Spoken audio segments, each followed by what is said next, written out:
Hey everybody, welcome back to the Personal Transformation Podcast. My name is Dan Storey, and this is a very cool episode because I'm here with the current Mr Olympia and Mr Universe, Llion Drake. Llion, welcome to the show. Great to have you here, buddy. Cheers, mate. Appreciate you asking me to come on. So yeah, feel a bit nervous now after that introduction. So Well, I'm nervous because technically we're direct competitors, and yeah, we were having a quick chat offline, and there was a photo that we took last year after the show where I'd say we were competing. I was on the same stage. Let's yeah, put it that way. But I think yeah, you were in a different competition. I remember the photo immediately afterwards, looking at it, and you came third in that show. That was a UK international one, and there was yeah, a look in your eyes that people should have been scared of, and they should have seen what was coming next. But there was an intensity and a focus, and an anger and a frustration all at the same time. So we'll come yeah, into what happened after that show. But also, I feel like I should apologize because I didn't go to the gym today. Like I hurt my back or hurt my neck yesterday doing chest. So I'm trying to come up with all the excuses that no doubt you hear from other people. Oh, I could probably go to the gym and all those kind of things. So yeah. I'm just going to get that out of the way. I did skip on the gym, but I will do some extra steps, and I'll be back in tomorrow. I'll let you off. Thanks, buddy. With this show, we're going to talk about challenge, and we're going to talk about setting yourself challenges. And obviously, for you, similar to me, we're natural bodybuilders. So you've chosen this idea that I'm going to go to the gym, I'm going to make that a lifestyle change. I'm going to do crazy things in the kitchen and with food that people don't understand. And I'm going to stand there in, or at least we get to wear board shorts, right? Yeah, But yeah, I'm going yeah, to stand there in kind of putting myself on show and allowing other people to judge the work that I've put in. And that's a strange place to be, and a lot of people won't understand it, but it's a lifestyle that you've chosen. So help us understand what made you choose that as the challenge, and why did you kind of gravitate to that as a way of testing what you're capable of? So I first got into it basically. This is going back 7 years ago now. Broke my neck playing football. Basically, I'm not going to go. I won't go into all the details of that because that'll be an hour on its own. But they when I was lying in the hospital bed, obviously at the time wasn't sure if I'd even walk properly again, if at all. So eventually, after a few days, luckily they said, you are going to recover. However, there's going to be a few things you need to change. You're not going to be able to do certain things, and basically the three things that they brought up were they said you're never going to play football again, you're never going to lift heavy weights, and you're never going to ski. Now, I've never been skiing, so I'm not really too fussed about that one. Yeah, I am adamant I'm going to do it at some point, even if it's just the chill factor in Manchester. yeah, Um, but the other two, I was just not willing to accept. So I literally just sort of turned around to the doctor and I said, I'm sorry, but this isn't. I'm not going to accept this. So we'll see. I think my exact words were "watch me."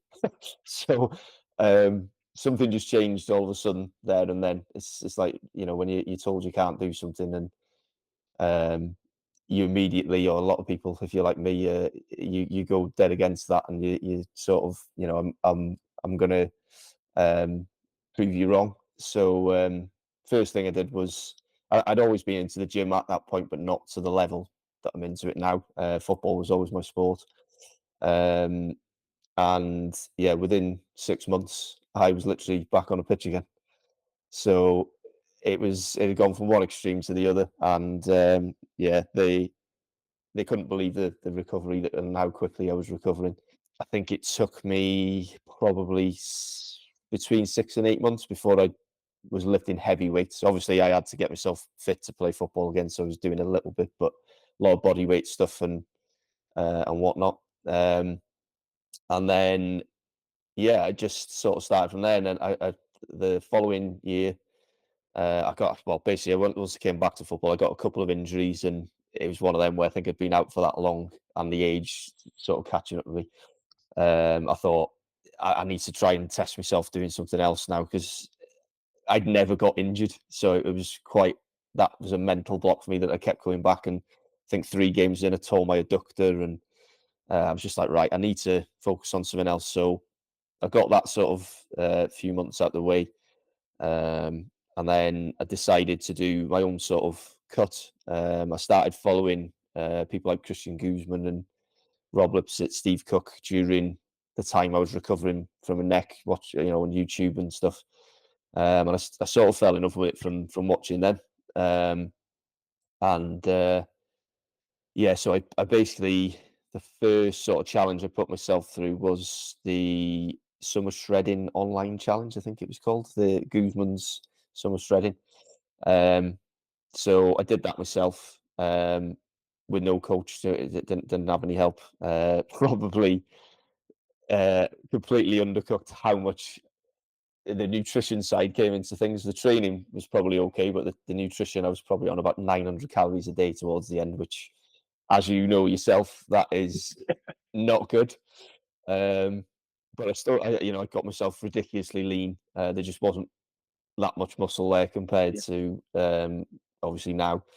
And then yeah, from there I just sort of decided I'm going to test myself a bit further. So I was training with a friend in the gym at the time, and he had a personal trainer who happened to be Cam. And he said, I think you'd work really well together. So at the time, Cam was local. He was in Chester. Obviously, I'm in Wrexham. He's now obviously in Dubai, so I don't see him anymore. But yeah, so I joined Cam shortly, a few months after I did that cut myself, with the aim of competing the following year. And then from there, COVID hit. Oh, So I was 4 weeks, I think, into my first prep when the lockdown hit, and we carried it on. I think I did about another 4 weeks of actually sticking to the diet, and I was having to, obviously, doing stuff in the garden and the garage, as a lot of people were. Um, and then obviously we realised then that from that point that it wasn't going to happen that year. So we carried on dieting because I got myself. If you look at any of my photos on Instagram, I completely again overcooked the bulk. I was yeah. I think McDonald's was a post-workout meal a couple of times, which at the time I didn't realise again how much the nutrition side of things meant towards your physique. So yeah, we literally went into like a very slow sort of 6 month cut. And in the end, I'd done that much. I just said to him, I said, you know what? I said, we'll do a photo shoot instead. Because that was when I was first starting to think about doing coaching on the side. So I thought it'll help promote the business and whatnot. So that's what we went for. I think it was the last 7 weeks of the cut, where I proper stuck to the diet. Got myself down to a weight I hadn't been at since I was in school, I think. And yeah, and then we obviously reversed properly, and then I'm quite glad that first show didn't happen now, because I most definitely would not have been ready by the timeline that we'd set. I don't think Cam will tell you difference. I don't think, looking back now, that I would have been. So it sort of helped, because then obviously year after, I was in a lot better position. And that was the first show, and that was the Heart of England in 2021. wow. So So there's a lot to unpack there. Before we reveal what happened in that show, I want to kind of we'll go back. So I like the idea that you kind of saw something on the internet and thought, right, I'm going to give that a go. I think there's a yeah, lot of people that will see stuff and go, not for me, or they'll yeah. procrastinate. So what was it about that? What was it that kind of made you say, right, I'm going to do this was it 8 week shred or 6 week shred or something like that? What was it that you went, right, this I got to do this now? Well, I did have a holiday planned just to start Okay. off with. So that was in there. I don't think. Well, I think he did it over. There was about 4 or 5 months, but I sort of said to myself, I'm going to do 12 weeks Yeah. of that time. Yeah. And I actually ended up submitting my finished results about 2 weeks before the cut-off date, because I knew I was going on holiday, and I thought, I'm not going to. There's Yeah. no way I'm going to be any better when I come back, and I certainly was not better when I came back. I can tell you that. Yeah, so that it was just, as I said, during that period of recovering with my neck, I'd followed Guzman quite a lot. I just really wanted to test myself. I thought I want to see how far I can push myself. I want to prove these doctors wrong, and just and just see what I can do. And then I'd seen them competing themselves, the three that I mentioned. Yeah, and that was it's a bit of inspiration really. And I thought, if I can do this first, then that's going to set me up better for doing a show in the future. So I'd already sort of told myself I'm going to do a show. I hadn't said it to anybody else at the time, but I'd already sort of made that decision. I'd not even thought about the coaching side of it till my friend brought it up. But it's something I definitely would have done anyway. I would have got myself a coach because I couldn't have put myself through it doing that. There's no way. As I just said, I was on 900 calories doing the photo shoot. So I dread to think what it'd have been on if it was doing a show. So yeah, it was just it was a couple of things. Obviously, I said it was to prove a point to the doctors, and it was to show people that not necessarily me myself, but it was to show other people that don't always listen to the professionals. If you feel that you can do something, then never give up and keep pushing yourself. I've spoken to quite a few people, and there's often an element of adversity, something that annoys people or frustrates people or pisses them off. They say, "All right, screw that. I'm going to go in this direction and just watch me." And so it's fun, right? Because without that challenge, we just kind of sit there and we're a bit like, "Oh, well, life's okay. It's not too bad. It's not too good, but we'll carry on." And sometimes we need that kick in the butt. And if you can reframe it in your head to say, okay, well, now it's an opportunity instead of just because a lot of people would have just left there in the bed and gone, oh crap, all my bones are broken, and I'm just going to stay here, and this is going to be me. Yeah, Um, yeah. so Well, okay, that certainly happened, and probably a conversation for another day. But yeah, there were times when I was lying there the first couple of days, and there's all sorts going through your head, and you're thinking, when the words paralyzed from the neck down was, sorry, words, not word. yeah, yeah, That sentence was brought up, and you're lying there thinking, that's not going to be a life for me at all. It's not a life for my friends and family who are going to have to look after me, and it literally everything going through your head. Do I really want to be here? It's yeah. yeah, and that did go through my head. I'm not going to lie.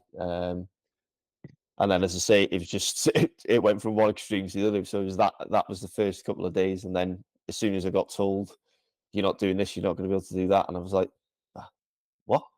I'll be the person who makes that decision, not you." So Yeah. yeah, it was. I look forward to seeing you on skis one day. I think that'd be fun. I was saying this now that this will be when it goes again. No, yeah, no, I'm definitely going to give it a go. I'll probably strap myself up and I might even put a neck brace on just to be safe. But yeah. yeah, I'm definitely giving it a go.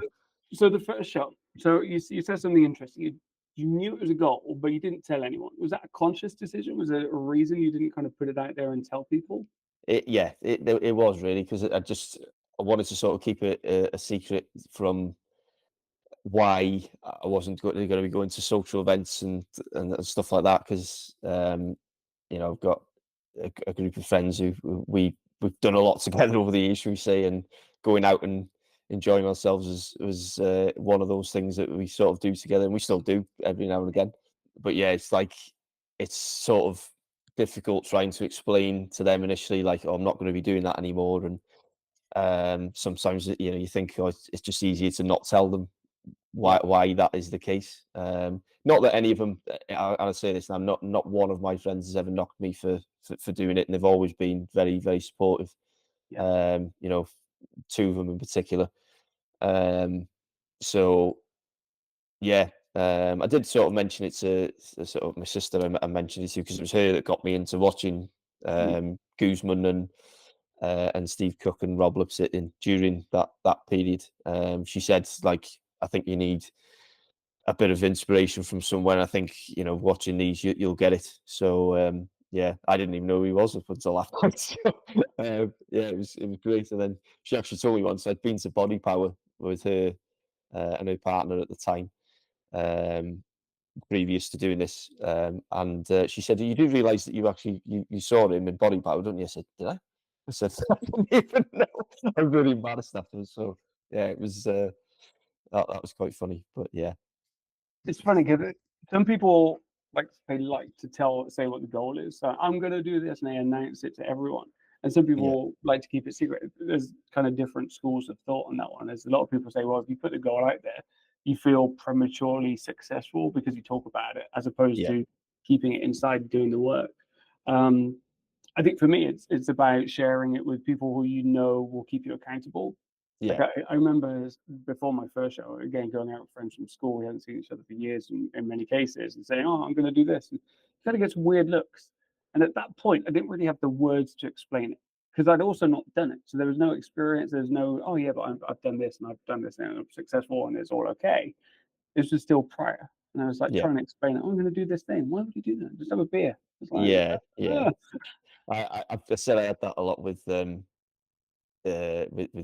parents more than anything. It was sort of like, really, you really want to do that? And I think my dad struggled like when I first started posting physique updates on social media and stuff like that. Yeah, And then 'cause my mum and dad are separated, happily remarried years and years ago, just to get yeah, that clear, in case they end up listening and watching this. But literally, Worlds last year was the first time that I had my mum and my dad in the same room for the first time since I was 21, I think, yeah. my 21st birthday party. Oh no, sorry, when I graduated, they were both there. After they saw me, and that was another one which I was a bit disappointed with. We can go on to that after. Um, and they both said it took them to come to that show to see exactly what it meant to me. Yeah. So again, it's I didn't I say I didn't keep it from them, but it's my dad in particular. I know he's not mentioned me posting physique updates since that point, so he understands now. So it's all good. I think they understand, and after a while, you find language to explain it a little bit more Yeah, understandable. I can remember when I was first talking about it, it was all about the gym, the food, and you sound a bit obsessive and a little bit crazy. And now I think when I talk about it, I talk about the challenge. I talk about the feeling of accomplishment and just the discovery process of going through that whole thing. And I think people can associate to that. Like they may not understand the gym and the food, but they can understand the willingness to challenge yourself and yeah, push your boundaries and things like that. So, exactly that. oh, that's cool. So help us out. First show, how did you do? So first show was the Heart of England um, in 2021. So that was two years before you did it. Yeah, Yeah, I because think you so. was last year, wasn't it? Yeah. And then there was no masters category. Oh, So the following year was 2022 was the first year that the masters came into UKDFBA. So I was in with, I think it was a lineup. I can't remember if it was 16 or 18 in the short class. oh wow. Well, as you would be aware, we're the shorties. um, so um, I literally, you're backstage and you're thinking, "Oh my god, this is going to be so difficult."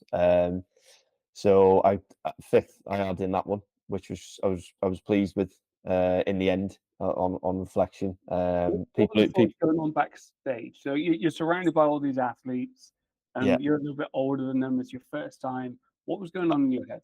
Oh, well, I was much older because I think the nearest person to me when I was speaking to them was at least 5 years younger than me, from what I can remember at the time.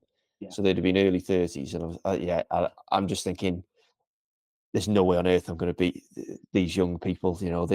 As you know, you do hold a little bit more fat the older you get, and they obviously they take that into consideration with the masters category, which in the height class they don't because they can't. So yeah, that was what was going through my head, and I could see that I was carrying a bit more, but then at the same time, I thought there's that's actually a bit more um, muscular maturity within my own physique compared to some of the ones who were there as well. So yeah, I think I was thinking well, I mean, you wouldn't know if you were actually top 10 in that sort of lineup because they don't go that far down, do they? But um, second call out, I suppose you would have been. So yeah, I was nervous as it was, and then when you see that many people, and I'm just thinking, and it was really really difficult. I'd spoken to a couple of them prior who I'd found on Instagram, and it was their first time as well.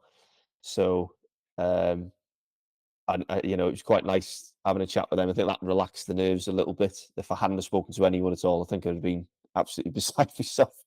Because yeah, I suffer with a bit of stage fright as well. So it's another thing that baffles me when I'm actually able to get up there and pose. Public speaking, if you'd have asked me to get on there with a microphone, there'd have been no chance, by the way. Let's say you're Um, half naked and just shorts, and you're absolutely yeah, fine. that's fine. Yeah, that's fine. Yeah.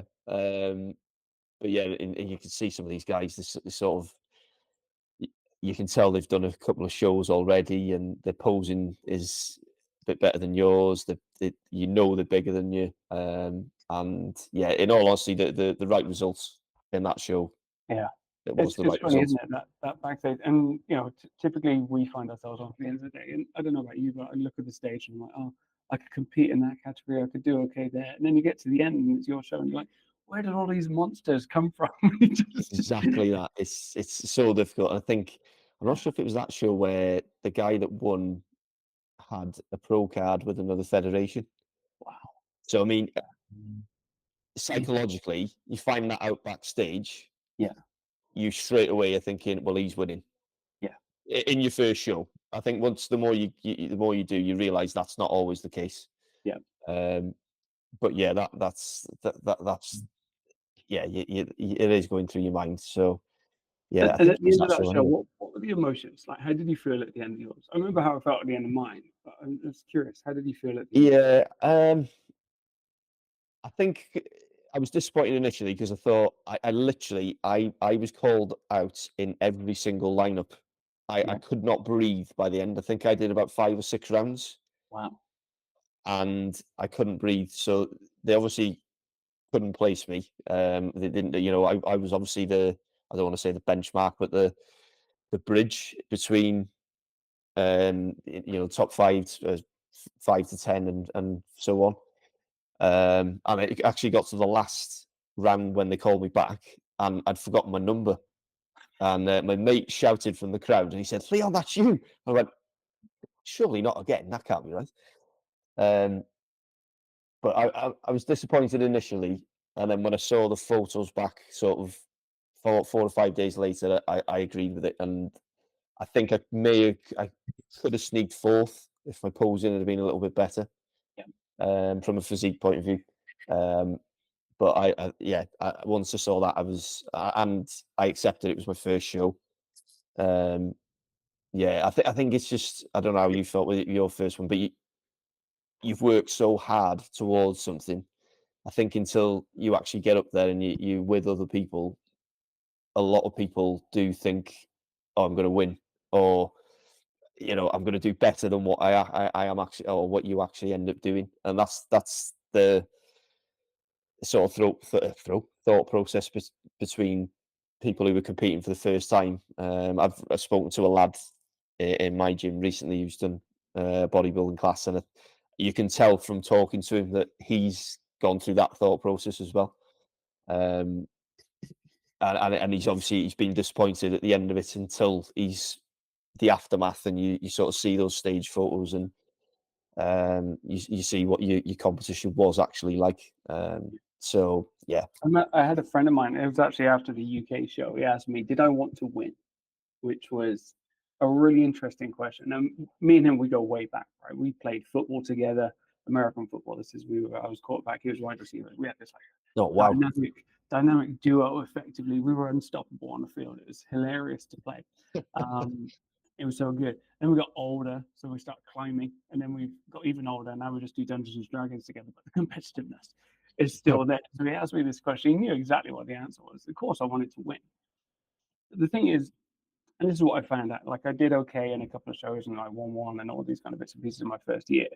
But when you get on stage with people who've been doing this for a while, there's a difference and there's an experience factor at play that, when I was competing against you, I was like, I'm miles away from you. I hope it wasn't that far, but the distance isn't measured in size or anything like that. It's no, experience, it's finesse, it's those fine elements.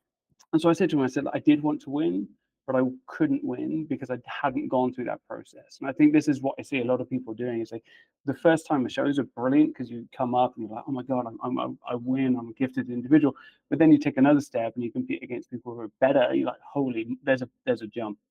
And I yeah, think you've got to hold pride, an element of feeling good about what you've accomplished. Like I remember the end of my first show, just generally feeling overwhelmed and just being like, wow, I'm glad I've done it. yeah, But also then there's that disappointment of, well, I didn't win. So it's how you hold those two together and not get too disappointed that you quit, or over congratulate yourself. So you, like you say, you have an off season which is full of McDonald's, um, Yeah. and hold both of those two together. So let's talk about that then. Let's talk about how you can take disappointment and use it to fuel adversity. So let's go back to that same show, the UK one from last year, and you came third.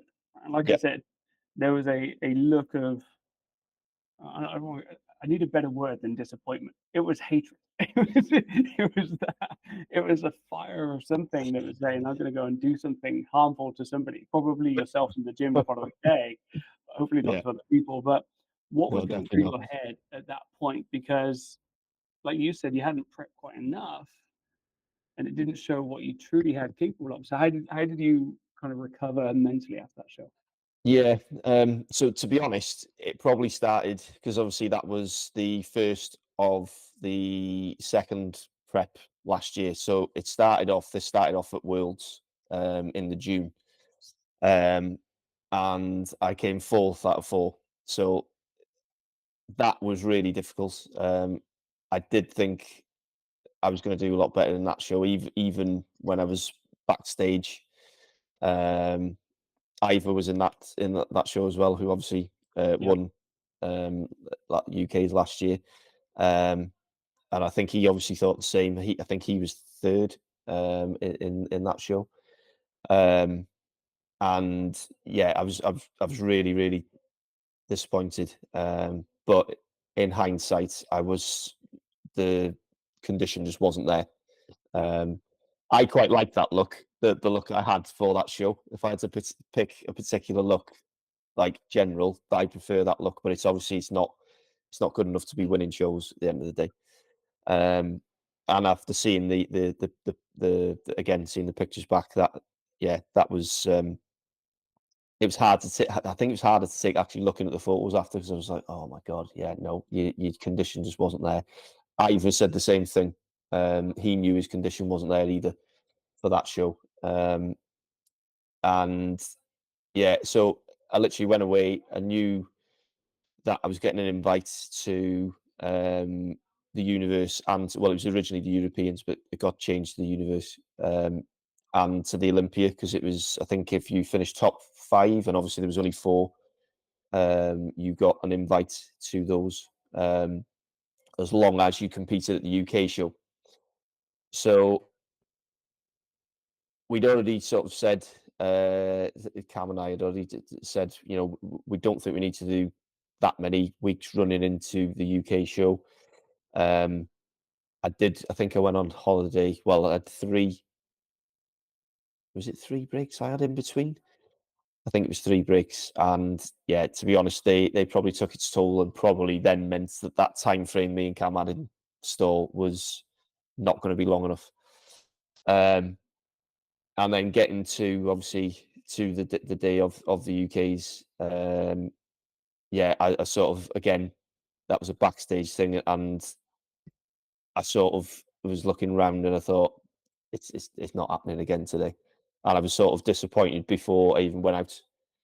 Um, and it was at that point then I just thought that is it now. I'm completely and utterly, and this is before the result came out and anything. I thought these next two shows, I've got a point to prove here now. I've got to step it up another level, and I'm going to do exactly that. I'm not accepting any more of this.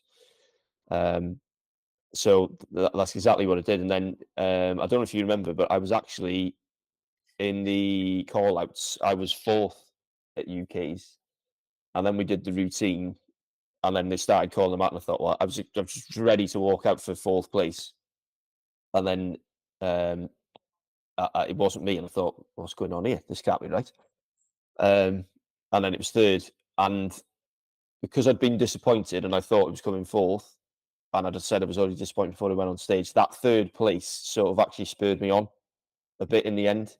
I was still very disappointed, but it was better than what I thought I was going to get. And then I thought, right, well, I know now straight away that I can do better. yeah, And it's just a case of bringing that to the stage. Obviously, you haven't got time to add any more size. At the end of the day, you're up against somebody like Ivor, which I was at the Olympia, you're never going to have his size because he's so big. And this is the problem with doing masters. You're going to get some 6'5" guy against the likes of us who are, Oh, I know. you know, I had to stand next to him on stage during the yeah, lineup. That yeah, was yeah. it's horrendous. So you've just the condition had to be there. And then I spoke um to Lee, and he said it's condition. You've got to bring that condition. So how did It's you like, find the next level then? Like what where did you have to go to get that? Because I'm guessing you're training hard to get to that I was competition. training a lot harder from that moment onwards. What did that look Hard, like? How what ha- was the intensity? What was the shift? What did you do? cardio was up to, was it 50 minutes daily? Yeah, Whereas it was down, I think it was about 35 minutes before that. Was so there was a significant increase there. yeah. And trying to fit it around work and stuff was horrendous. Um, the What did you intense, have to what did you have to give up? What kind of because you can't do everything all at the same time. yeah. Where did you find time for that? So it's things for me like at the time, even taking the dogs for a walk had to be done by somebody else if I had another half an hour's cardio to do, because at that point I had to split my cardio because I couldn't Yeah, fit 50 minutes in straight. So it was 25 in the morning, 25 in the evening. Um, yeah, so literally there was no social interaction at all at this point. But like if it was a friend's birthday, I wasn't even driving. Um, my sleep I tried to concentrate on, but as you know, when you get into that depth of diet, that sort of goes out the window. I was having to have conversations with people because I was getting really snappy. Again, and you're thinking it's going to cost me my family here, let alone a friendship. yeah, And I literally just had to say, "I'm sorry in advance if this happens." Um, but yeah, watching TV went out the window, apart from when I was doing cardio. That it was, it's the little things like that. You just walking the dogs was a huge one for me. If I couldn't take the dogs, that was beside myself. Um, but yeah, you sort of it's the sacrifices that you have to give, and especially when you are trying to fit it around a full time job as yeah. well. And Um, family and and relationships, all family, that yeah, kind of stuff. Yeah, yeah. yeah. Um, It's good that you figured you had to apologize because yeah, you definitely get snappy. Like zero carbs would oh, do it's that. yeah, it's horrendous. Yeah, I mean, the carbs dropped with a couple of low days I remember us having, and I literally just said, "I think I might just go and lock myself in a room out the Yeah, way." yeah, So, even you trip over the dog and you might shout at the dog or something, thinking, "Oh my God, what have I just done?" And yeah, then you start getting upset and your emotions are running all over the shop. And yeah, you do go to some, I won't go saying far as saying like dark places, yeah, yeah. but you go It's to some horrendous yeah. places But on if on you certain said you days. dieted for 26 weeks in a year, Yeah. that's a lot of tiredness and It's the head it's just just going crazy it's still. literally half the year, isn't it? So Yeah. it's, So we've already given the game away. The Olympia goes well and you win. Otherwise, we wouldn't have introduced you as the current Mr. Olympia. But I want to ask you about two things. So there's two questions I've got. Number one is obviously you're back face to face with Ivo, who's this monster of a man, yeah. and you're on stage. How did you get in your head the ability to think I can beat him now? Like what was it? What was it that had to S change there? And then the other so question, you can take yeah, them go in on. either order. Is I know that because this is in Vegas, you're flying out of Manchester. I know the journey was screwed up, right? Plane Go. flight cancels, Yeah. uh, various bookings. How did you maintain composure during that phase? Because like you say, that prep phase, you stress, you put on water, you're getting straight, you're going to do all these things. Like how did you remain in the right zone on the way to Vegas as well? Yeah. So in terms of going up against Ivor again, the guy who was second at the Universe in Romania was a fairly big guy himself. He was carrying more muscle than me, um, but his condition wasn't there, and he was sort of but either way, obviously it was in Romania, and then obviously they like to. I don't want to go against the panels here, but you do find that it's difficult going up against these countries who are closer together when you go abroad. Eurovision. Yeah, it is. Yeah, sort of like Eurovision. Yeah, that's a brilliant way of describing it. Actually, I'm going to remember that one. Um, and after sort of beating him, I realised then I thought it's not all about the size.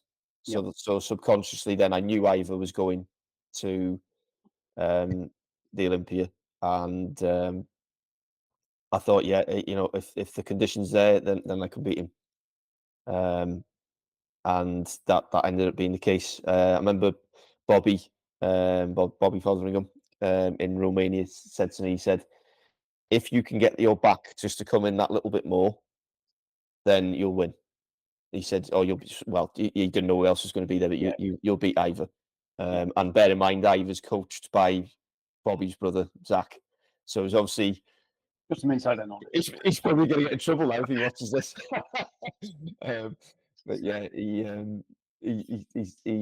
said, that if you can do that, then that's one person who you'll get ahead of. So Yeah. literally that week, I had I had a cheat meal in Romania, and then I had a sort of a little cake the day after as well.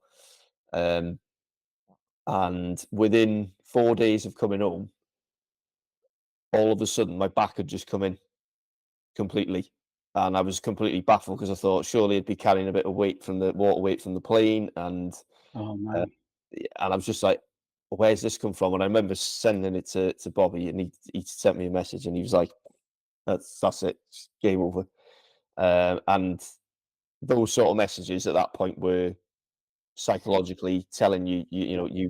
as long as your posing's good, you're gonna win, or somebody else is gonna have to come along who's gonna have to be phenomenal to beat you. And I by this point I could see a lot more definition in everywhere else, not just me back. And I thought, yeah, if I can maintain this, then it's going to be dangerous, should we Yeah. say? That's usually what you probably get told that yourself. You're going to be dangerous. It's not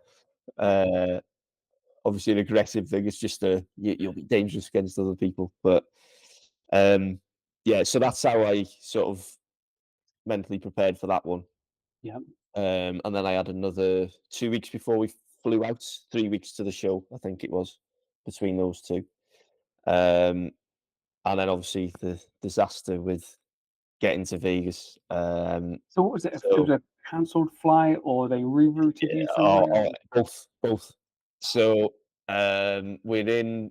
So my sister came with me, as you probably remember, and we're in Manchester.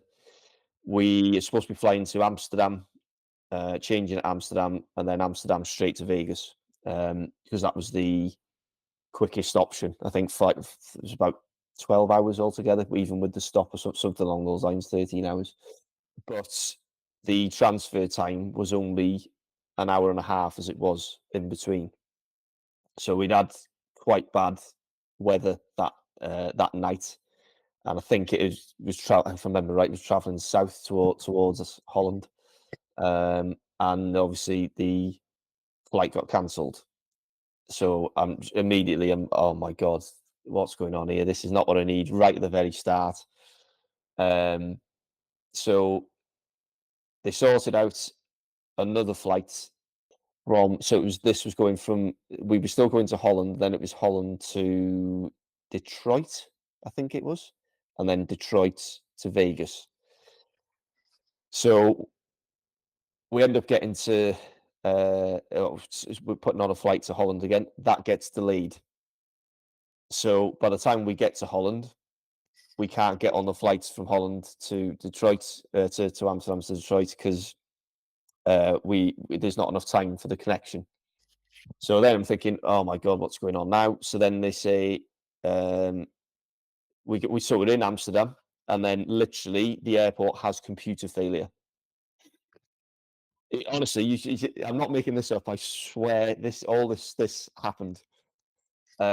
So computer failure, literally no plane is taking off or landing in one of the biggest airports are they in the world, I think. I think it's one of the Schiphol? biggest too. Oh, yeah, Yeah, in terms of transfers as well. yeah, And it's a huge airport. If you've been there, it's like a bloody city on its own. So um, yeah, so we're sitting there thinking, oh my god, this is just obscene. By this point, we're supposed to be flying back from Amsterdam to Heathrow and getting on the flight from Heathrow, the Virgin flight from Heathrow to yeah, direct to Vegas. So I'm thinking, my God, so we're now going back in the other direction again. What is going on? So the computers come back on a couple of hours later. Luckily, there was like well, I say luckily because it wasn't in the end. We'll get to that in a minute. There was about a 4 hour gap, I think, between the flight from Amsterdam to uh, back to Heathrow. And then, so we had plenty of time for connecting flights or whatever. However, by the time they'd sorted all the computers out in Amsterdam and we got back to Heathrow, we were greeted by some person who decided to tell us that we wouldn't be getting on the flight because there was no time to transfer, even though we'd been told in Amsterdam that we would be fine. So at this point, I'm just thinking this is just destined not to happen. This is just not going to happen at all. So they said there's no more flights today. We're gonna have to put you in a hotel in Heathrow. Obviously, by this point, the food aspect's coming into it, and I'm thinking, what am I going to do here? I've got food for today, but I've got nothing for tomorrow. Stroke of luck, it was a holiday, and I've never known a holiday inn to have a fridge before. So I managed to get my chicken in the fridge. With flying, I wasn't on carbs anyway, yeah, apart from a little bit of veg. So luckily I managed to get that in there, and then I had to ask in the hotel if I could have um, some grilled chicken, and they put a buffet on for us, and I just had to sort of eyeball the rice. Um, and even by that point, I'm thinking, well, this isn't going to be right. I'm probably eating too much, so it's going to be a disaster. So anyway, we stayed the night in Heathrow. Back to the airport the following morning. We flew from Heathrow to Salt Lake City. Everything was on time. We were told, because they wouldn't give us our main suitcases back the day before, that they would be on the flight. We get to Salt Lake City and they said, you've got to go, because it's your first stop in America, you've got to collect your bags and check in again. Suitcases didn't turn up. So I'm just like, oh my God, luckily I'd put my board shorts were in my hand luggage. So anybody who's listening to this who's traveling abroad, keep your board all shorts in your shorts on hand. you. Yeah, yeah, yeah. Never put them in your main case. So as long as I had those, I said, right, I'm fine. So um, we had to leave Salt Lake. We had to go and obviously tell them what had happened first. And then they said, once you get to Vegas, you need to go to the Delta office and we'll sort it out there. So we got there. Um, I think it was 42 hours of traveling in the end. Wow. And was it? No, it might not have been that quite that much, but it was a long time since I left the house anyway Yep. until getting to the hotel in Vegas. Yeah, so ended up there very late on the Wednesday night when I should have been there on the Tuesday afternoon, and that was literally 2 days up from the show at this point, and I'm thinking the stress and everything. Am I going to be holding additional water?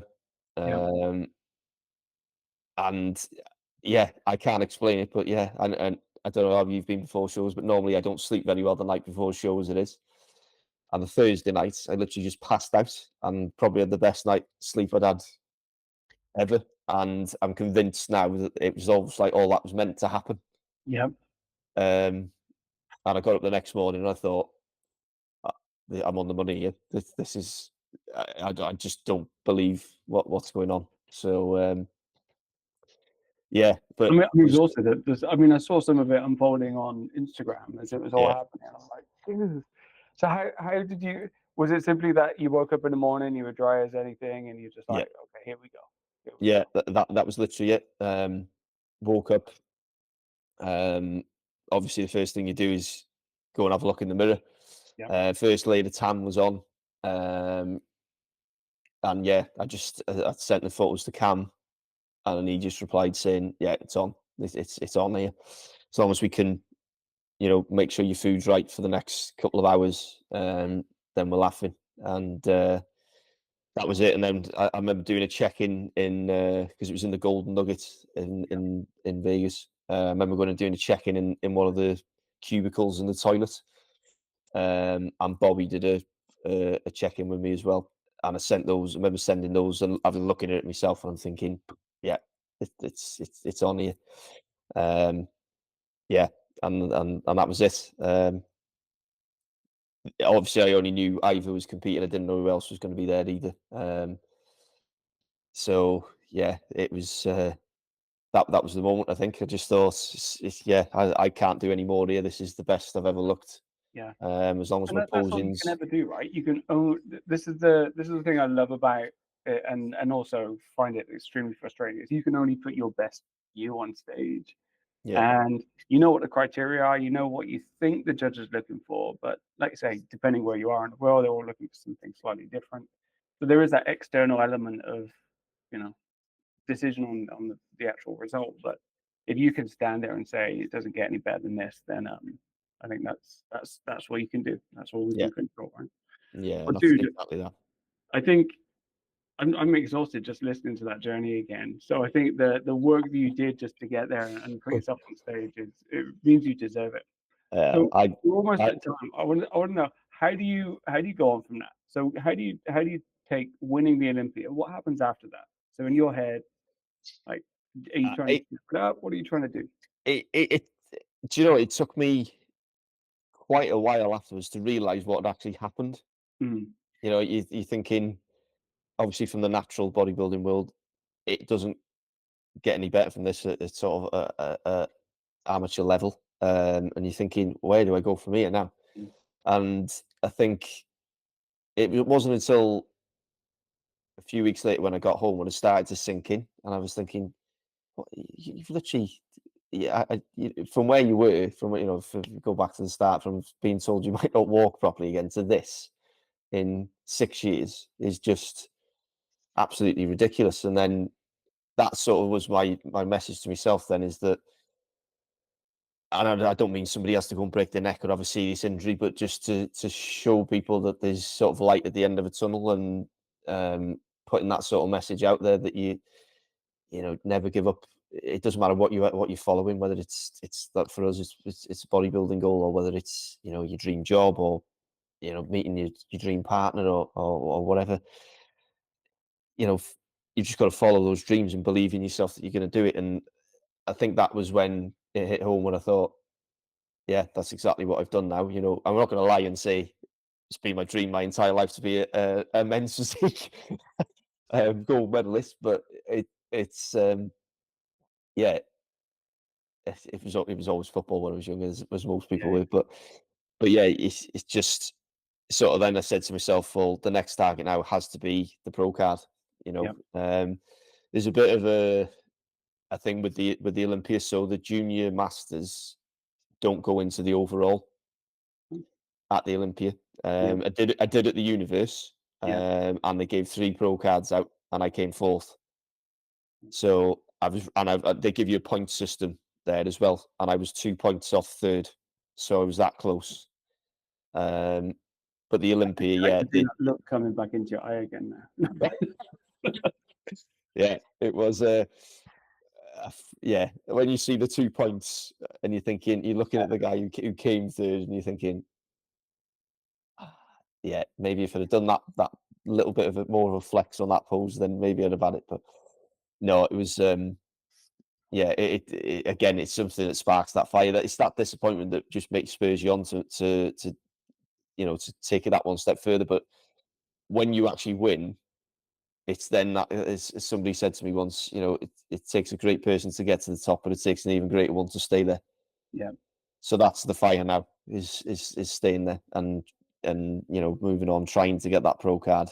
Obviously, I know if it goes to the Olympia this year, then it can't happen there. So it's got to be at Europeans or the Universe, if it's going to be this year. Um, So that is the goal now. That is the ultimate goal. So that you know want that pro card. No, well, dude, I something tells me that that little look inside you isn't gonna go away until you get it. So It's not now. No, I'll be honest. The idea originally was to have this year off because this is my fourth year on the bounce now, and as you probably understand yourself, that the older you get, it's difficult doing it year in year out. I mean, it's difficult enough when you're younger, but I think the age does catch up with you when you're heavily dieting. You know, you have your health markers and stuff. You know, that you've got to keep more of an eye on than when you're younger. I think personally, it's personal, but so I was having this year off, but after winning that last year, it's just straight away said to Cam, I said, I'm not having next year off. He said, knew that was coming. So, um, yeah, so next year, we're turning 40 next year. I'm saying now, I'm definitely having next year off. I've already got stuff booked in, and I can't see me being able to do a show around it, around those things. So, I'm at the end of the day, I'm only 41 something, so you've got to enjoy it. But yeah, 40 is a new 30, which is a new 20. Yeah, we're getting better. That's all it is. we are getting better. Yeah, Well, Llion, thank you so much. Like if people have listened to this, that is a journey, and I think I we can all look back now and see some of the challenges that we've had to overcome, and thought, man, that, other people go through challenges, and I think you find a way of looking at it, controlling the controllables, and like you say, looking back and seeing it as all part of the weird and wonderful way that the world's made up that allows us to get to that point. And I think we can only see that looking backwards. Like you yeah, can't see it looking forwards. You can only go, wow, what the heck is going on? And focus on what you can. But looking back, seeing all the pieces connect and kind of driving you towards that like you say, the gold medal is very cool. If yeah. people want to find out more, follow you, see kind of where the challenge takes you this year and maybe next year or whatever, what's the best way for them to stay in touch? Is it on Instagram? I think you put a lot of stuff on there. Yeah, Instagram. So Instagram page is, although I have looked at changing my name, but at the moment it's still Llion Drake Llion Drake 10 underscore fitness. So that's where you're gonna get all the updates for prep this year. And obviously the announcement that came yesterday with going into coaching full time now. So yeah, any natty people out there who are looking for a coach, thinking of competing, give us a shout. I was going to say, yeah, definitely. I'll put the link to the Instagram page in the notes. So check out the notes in here. And yeah, only take on clients if they're not in the masters category. I don't want any more competition. It's already tough, man. It's already tough. Do you know what fears me the most about potentially getting a pro card? And then it's obviously by the time I actually compete if it, hopefully it does happen at some point. But I've then got to go back up against Joe again. I am, I am He will chuffed be about watching or listening to this. I it. can He tell you, will be. He will we've be. to be fair, we've become pretty close in terms of talking to each other regularly now, me, Joe and I. So yeah, that was the battle the year before at UK finals, not the one that we did together last year. So it was between me and him, and he was first and I was second. So as soon as he got his pro card at the Worlds last year, I was like, "Thank God, Yeah, see ya. he's out, so yeah, out the way." But yeah, that'll be the challenge going forward. Awesome. If that happens. So yeah, Great stuff. Well, this was a great look into it. Like I said, if you're looking for guidance and coaching and advice, then I can't think of many better people to follow. So I'm thanks very excited. much. Good Appreciate luck it. with the Mr Olympia defending, and well, maybe see you soon. Yeah, hopefully, In a mate. pair of Yeah, shorts that I've kept in my carry-on luggage. definitely. Yeah.